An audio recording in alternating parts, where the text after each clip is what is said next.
అందరికీ నమస్కారం। ఈ వీడియోలో నేను లక్ష్మీ కుబేర పూజ ఎలా చేసుకోవాలి, ఏ రోజున చేయాలి, ఏ సమయానికి నిర్వహించుకోవాలి, ఎన్ని వారాల పాటు ఈ పూజను చేస్తే మనకున్నటువంటి ఆర్థిక ఇబ్బందులన్నీ తొలగిపోయి ఆ కుబేరుని లక్ష్మీదేవి యొక్క కటాక్షం మనకి శీఘ్రంగా లభిస్తుంది।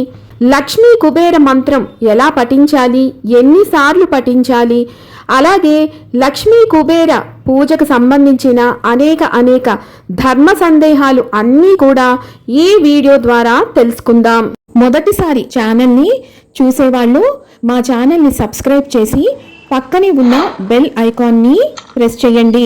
దీనివల్ల మీకు రానున్న ఆధ్యాత్మిక వీడియోస్ అన్నీ కూడా నోటిఫికేషన్ ద్వారా మీకు అందుతాయి। అలాగే మీరు ఎటువంటి వీడియోని మిస్ కాకుండా చూడగలరు। మా వీడియోస్ మీకు నచ్చినట్లయితే లైక్ చేయండి, షేర్ చేయండి।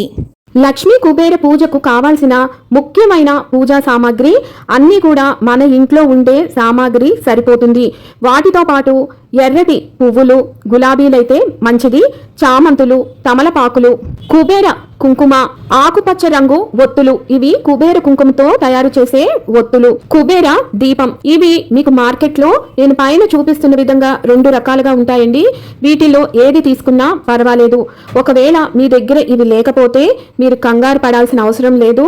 ఇలాంటి దీపాలు లేకుండా కుబేర దీపం ఎలా పెట్టుకోవాలి అన్న విషయాన్ని నేను వీడియోలో చెబుతాను। ఇక తరువాత ముఖ్యమైనది కుబేర యంత్రం। ఇది మీరు ఒక పసుపు గుడ్డ మీద గాని, పసుపు రంగు పేపర్ మీద గాని మీరు ఈ యంత్రాన్ని సిద్ధం చేసుకోవచ్చు। పైన వీడియోలో చూపిస్తున్న విధంగా నేను ఒక పేపర్ మీద 9 గళ్లను వేసుకొని ప్రతి గడిలో కూడా ఎరుపు రంగు కుంకంతోటి అంకెలను వేసి సిద్ధం చేసుకున్నాను। ఈ అంకెలు ఎప్పుడు కూడా 27, 20, 25, 22, 24, 26, 23, 28, 21 ఈ క్రమంలోనే ఎక్కడా కూడా తప్పు రాకుండా మనం ఈ అంకెలను వేసుకోవాలి। దీనినే కుబేర యంత్రం అని అంటారు। ఇది మీరు ఎక్కడైతే పూజ చేసుకుంటున్నారో ఆ పీఠ మీద పెట్టుకోవచ్చు। మీరు దేవుని మందిరంలోనే పూజ చేసుకుంటే మీరు అక్కడ కూడా దీనిని పెట్టుకొని పూజించుకోవచ్చు। ఈ కుబేర యంత్రం ముగ్గును మీరు బియ్య పిండితో కూడా మీరు పూజా పీఠ మీద వేసుకొని ఈ అంకెలను ఎరుపు రంగు కుంకుమతో వేసుకోవచ్చు। ఇప్పుడు చెప్పినటువంటి 3 విధానాలలో మీరు ఏ విధానాన్నైనా మీరు అనుసరించవచ్చు।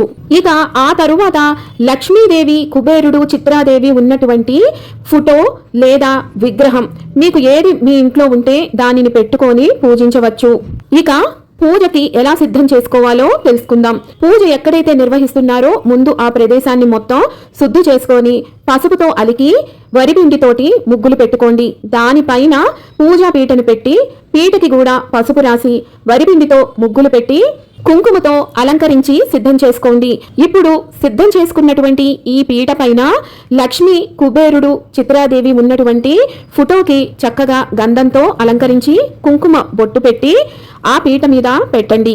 ఇప్పుడు అదే పూజా పీట మీద కుబేర ముగ్గును వేయండి। ఈ కుబేర ముగ్గు ఎప్పుడూ కూడా ఒంటి ముగ్గు ఉండకూడదు। చుట్టూ 4 వైపులా కూడా బంధనాలు అనేవి వెయ్యాలి। అంటే చుట్టూరు కూడా 2 గీతలు చొప్పున మీరు ముగ్గును పెట్టాల్సి ఉంటుంది। అలా చేసిన తరువాత ముగ్గులో మీరు పసుపుతో, కుంకుమతో, పువ్వులతోటి అలంకరించాలి। ఇలా చేస్తేనే ఆ కుబేర ముగ్గుకి విశేషమైన ఫలితం ఉంటుంది। ఒంటి ముగ్గు వేసి వదిలితే ఆ ముగ్గుకి ఫలితం అనేది మనకి ఉండదు। అలాగే ఇంకొక వైపున ఇందాక సిద్ధం చేసుకున్నటువంటి కుబేర యంత్రాన్ని 9 గళ్లతోటి 9 అంకెలతోటి ఉన్నది కదా, ఆ యంత్రాన్ని ఈ పూజా పీట మీద పెట్టుకోండి। ఇప్పుడు ఆ 9 గళ్లను మీరు చక్కగా పూలతోటి అలంకరించుకోండి। ఇక ఇదే పీట మీద మీరు పసుపుతో చేసినటువంటి వినాయకుడిని పెట్టుకొని పూజించవచ్చు। ఒకవేళ సమయం లేదు అనుకున్న వాళ్ళు వినాయకుని విగ్రహాన్ని పెట్టి మీరు పూజించుకోవచ్చు। ఆ తరువాత ఇదే పూజా పీట మీద దీపారాధన కుందులను పెట్టుకొని వాటిలో ఆవు నెయ్యి గాని, నువ్వుల నూనె గాని పోసి ఒత్తులను వేసి సిద్ధం చేసుకోండి। ఇక తరువాతది ఇందాక చెప్పిన విధంగా కుబేర దీపం 2 రకాలుగా లభ్యమవుతుంది మార్కెట్లో। వీటిల్లో ఏదో ఒకటి మీరు తెచ్చుకోవచ్చు। మీకు డెమో కింద చూపించడానికి నేను 2 దీపాలను ఇక్కడ వెలిగించి చూపిస్తున్నాను। దీంట్లో మీ దగ్గర ఏ ఒక్కటి ఉన్నా మీరు వెలిగించవచ్చు। ఇప్పుడు కుబేరుడు విగ్రహం ఉన్నటువంటి దీపానికి చక్కగా గంధం పెట్టి కుంకుమ బొట్లు పెట్టి పీట మీద పెట్టుకొని నువ్వుల నూనె పోయండి। అలాగే కుబేర దీపానికి మీరు గంధం పెట్టి కుబేర కుంకుమతోటి అలంకరించి పీట మీద పెట్టుకోండి. ఇప్పుడు ఆ దీపాలలో నువ్వుల నూనె గాని ఆవు నెయ్యిని గాని పోసి కుబేర కుంకుమతో తడిపి సిద్ధం చేసుకున్నటువంటి ఒత్తులు 3 తీసుకొని ఒకటిగా చేసి ఆ కుబేర దీపంలో ఉంచండి. ఇప్పుడు కుబేర యంత్రం 9 కళ్ళతోటి 9 అంకెలతోటి ఇందాక కుంకుమతో పూలతో అలంకరించి పూజాపీఠ మీద పెట్టుకున్నారు కదా, మీరు 9 రూపాయి కాసులను తెచ్చుకొని ఒక్కొక్క గడిలో ఒక్కొక్క రూపాయి కాసును పెట్టండి. మీ దగ్గర బంగారం, వెండి, రాగి, ఇత్తడి కాసులు ఇవి ఏమైనా ఉంటే మీరు వాటిని పెట్టుకోవచ్చు. ఇవి ఏమీ లేని వారు మీరు రూపాయి కాసులను పెట్టుకోండి. ఆ తరువాత ఎర్రటి గులాబీ పువ్వులు ఒక్కొక్క గడిలో ఒక్కొక్కటిగా పెట్టుకోండి. ఇలా 9 గళ్లల్లో 9 రూపాయి కాసులు 9 గులాబీ పూలను పెట్టి సిద్ధం చేసుకోండి.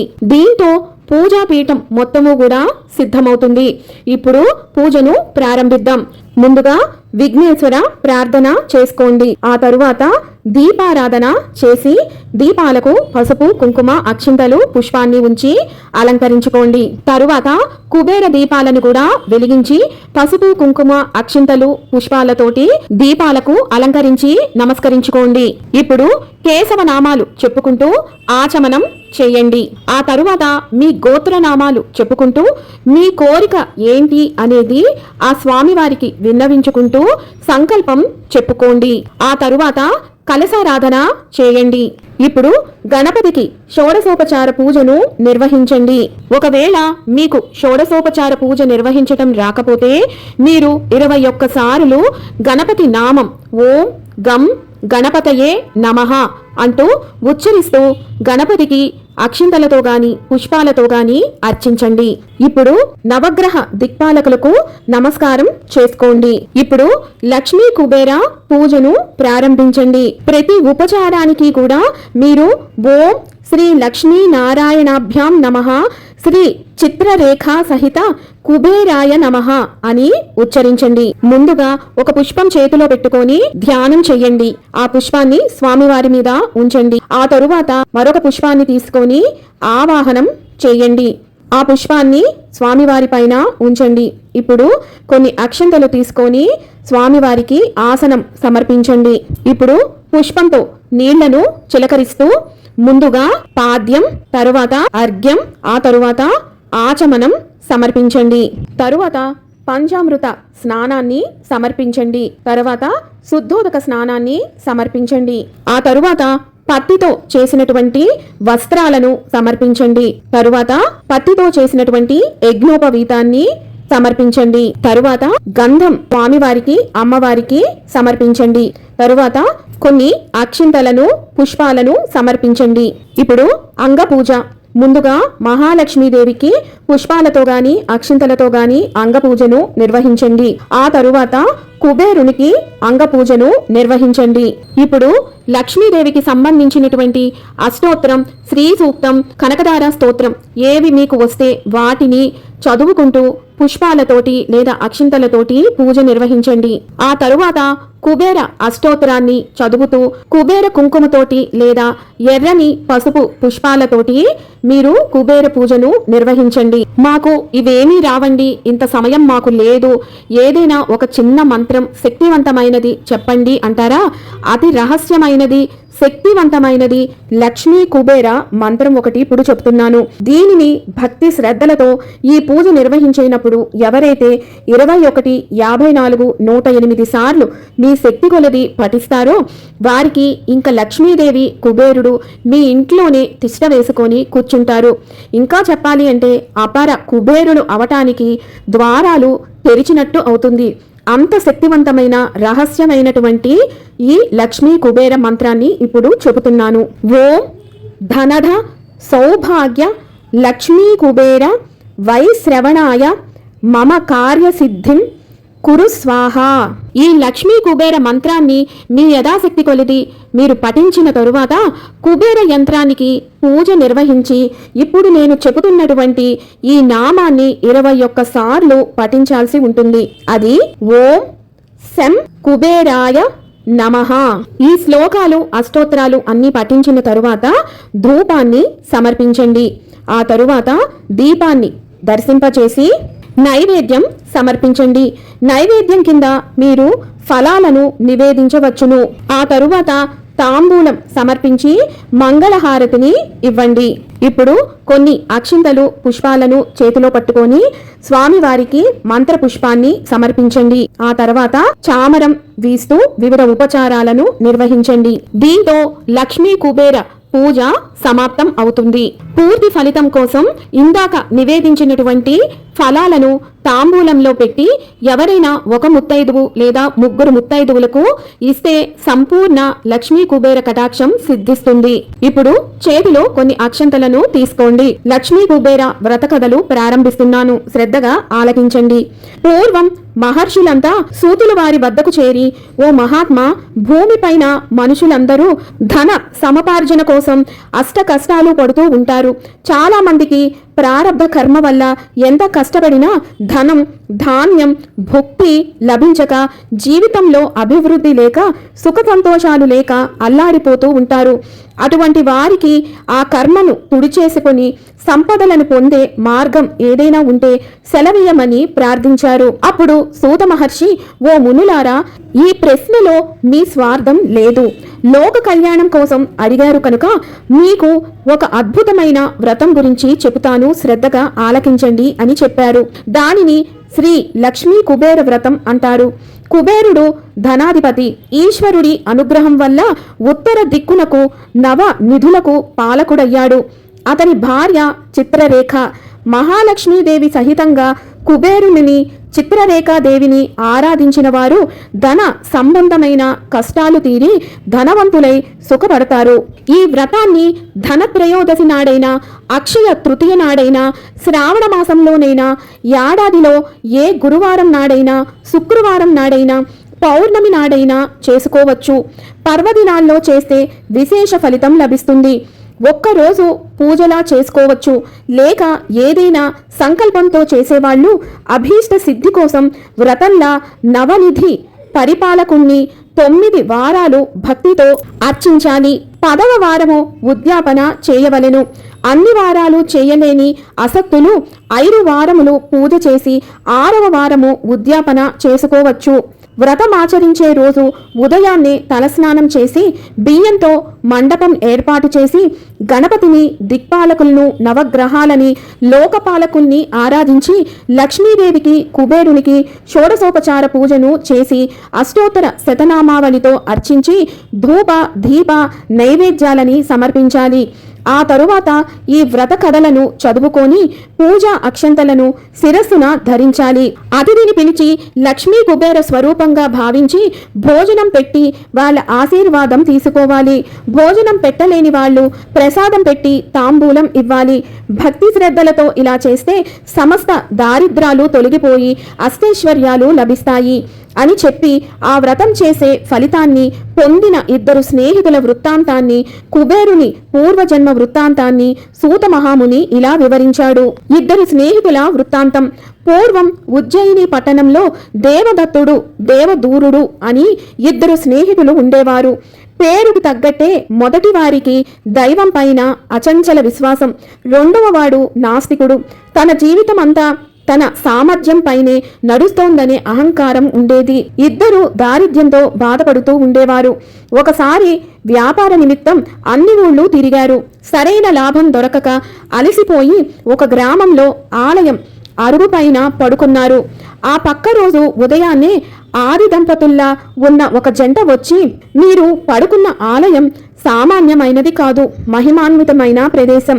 మీ దరిద్ర బాధను తొలగించే ఉపాయం మీకు చెప్పమని దైవాజ్ఞ అయ్యింది, చెప్తా వినండి అంటూ లక్ష్మీ కుబేర వ్రత విధానాన్ని ఉపదేశించారు. 2 గ్రామానికి వచ్చాక దేవదత్తుడు ఆ వ్రతం ప్రారంభించాడు. ఏ కలను ఉన్నాడో కాని దేవ దూరునికి కూడా ఆ వ్రతం చేయాలనిపించి చేశాడు. 2 దాన ధర్మాలు చేసి జనులకు భోజనాలు పెట్టారు. అచల కాలంలోనే గొప్ప ధనవంతులు అయ్యారు. అష్టైశ్వర్యాలన్నీ సంపాదించుకున్నారు. దేవదూరుడు ఒకనాడు మనస్సులో, ఈ వ్రతం నన్ను నిలబెట్టడం ఏమిటి, నేను నా తెలివితేటలతో ఎదిగాను అని అహంకరించి ఆ వ్రతం మానేశాడు.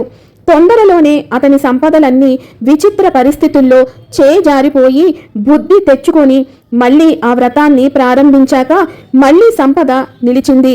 అది మొదలు జీవితకాలం వ్రతం ఆచరించాడు. మానవుడు తన సంపాదనంతా తన తెలివితేటలతోనే వచ్చిందని అహంకరించక పైనున్న ఒక శక్తి తనని నడుపుతోందనే స్పృహతో దాన ధర్మాలు చేస్తూ ఒద్దికయ్యే జీవితం గడిపితే దైవానుగ్రహం లభిస్తుంది. కుబేరుని పూర్వజన్మ వృత్తాంతం. పూర్వం ధనదత్తుడనే ఒక లోభి ఉండేవాడు. అతడు ఎన్నో రకాల వ్యాపారాలు చేసి ధనాన్ని కూడబెట్టాడు. గొప్ప పేరు ప్రతిష్టలు సంపాదించాడు. అతనికి 3 కుమార్తెలు ఉండేవారు.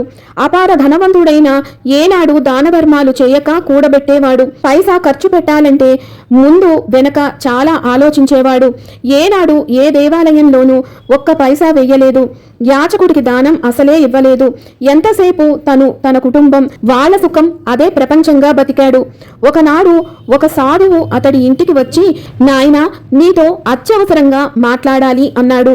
ఆయన అప్పు ఎక్కడ అడుగుతాడో అని భయపడి, ఇప్పుడు ఖాళీ లేదు, మళ్ళీ రండి అన్నాడు. ఆ సాధువు మళ్ళీ వచ్చాడు. మళ్ళీ అదే తంతు. అలా 12 సార్లు తిప్పించుకున్నాడు.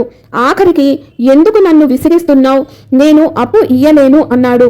అప్పుడు ఆయన, నాయనా, నేను నీ ధనం కోసం రాలేదు, నీకు త్వరలో అపమృత్యు యోగం ఉంది, చెప్పి పోదామని వచ్చాను అన్నాడు. ధనదత్తుడు బెంబేలెత్తిపోయి ఆయన్ని ఆహ్వానించి కూర్చోబెట్టి దాన్ని ఎలా తప్పించుకోవాలి, సెలవీయండి అని వేడుకున్నాడు. అప్పుడు ఆ సాధువు, నీ భార్య పిల్లలు ఎవరైనా ఈ గండాన్ని స్వీకరిస్తే నీకు పూర్ణాయుష్యు కలుగుతుంది అని సెలవిచ్చాడు. ధనదత్తుడు తన భార్య పిల్లల్ని వేడుకున్నాడు. వాళ్ళు పగలబడి నవ్వి, నీ గండం మేమెందుకు స్వీకరిస్తాం, మా ఆయుష్ మాకు కావాలి, నీ పాపాన్ని నువ్వే అనుభవించు అన్నాడు. ఇన్నాళ్ళు మిమ్మల్ని సుఖాలతో ముంచెత్తాను, మీకోసమే సంపాదించాను, నా కోసం ఈ మాత్రం చెయ్యలేరా అని ధనదత్తుడు అడిగితే, అది యజమానిగా నీ బాధ్యత, నువ్వు నిర్వహించావు, దానికి దీనికి సంబంధం లేదు అని ఖరాఖండిగా చెప్పేశారు. అతడెంత ప్రతిమాలినా వినలేదు. అతడిలో తీవ్రమైన వైరాగ్యం ఉదయించింది. సాధువు పాదాలని ఆశ్రయించి శివార్చన ప్రారంభించాడు. యాచించిన వారికి లేదనకుండా దాన ధర్మాలు చేస్తూ రాత్రింబవళ్ళు ఈశ్వరార్చన చేసి ఆఖరులో కైలాసానికి చేరాడు. అక్కడ పరమేశ్వరుణ్ణి అకుంఠిత దీక్షతో సేవిస్తే ఆయన అనుగ్రహించి ఉత్తర దిక్కుకి నవనిధులకి ఆధిపత్యాన్ని ప్రసాదించారు. ఈ జన్మలో భగవంతుణ్ణి ఆశ్రయించి లేని వారికి దానం చేస్తే అది ఎంతటి ఉత్తమ గతినైనా కలిగిస్తుంది అని చెప్పడానికి ఈ కథ నిదర్శనం. దీంతో లక్ష్మీ కుబేర వ్రత కథ సమాప్తి అవుతుంది. మీ చేతిలో ఉన్న అక్షింతలను కొన్ని స్వామివారి పైన అమ్మవారి పైన ఉంచి మిగిలిన అక్షింతలు మీ శిరస్సులపైన ధరించండి. ఇప్పుడు కొన్ని ధర్మ సందేహాలను తెలుసుకుందాము.